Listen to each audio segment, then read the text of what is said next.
Значи литиумски батерии, сите сме гледале видеа од интернет како гори литиумска батерија. Да. Како сама се запалува и гори.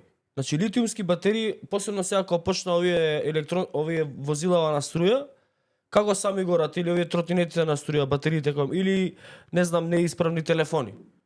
Значи литиумска батерија малку и треба воздух, бидејќи реагира литиумот со воздух, малце му треба за да почне да гори и толку завршува приказката. Тој не го гасиш. Тој не се гаси.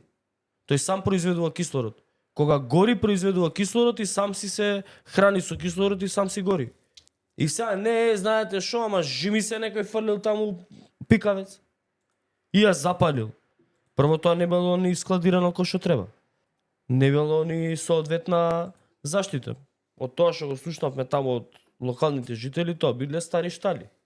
Изгоревме, се испотрувме од луѓе кои што прават бизнис у стари штали, кои што не поштуваат никакви мерки, никакви закони. И нема инспекторати, нема ништо. Као што, например, усијан дека не отру, да не да отиде таму да се расправа, пушти кришна прива, нема инспектор. Нема инспекторат, не прекорачил.